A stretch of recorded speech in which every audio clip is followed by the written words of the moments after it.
Have you seen this game before? It's called Hitman Archer Online, and I just love this game. It is a turn-based game that will pit you against actual live players as you take turns trying to hit each other with arrows to inflict maximum damage. And once your health and your shield runs out, well, that's it. Game over. So keep your weapon and your shield upgraded whenever you can.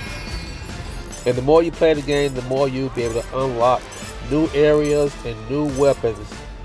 Like this one, the bomb arrow. This is my personal favorite. But as you level up, so do your opponents, and they have the same weapons as you. I really like this about the game because it keeps you on your toes. Timing is everything, so you have a limited amount of arrows. So you have to choose your shots wisely.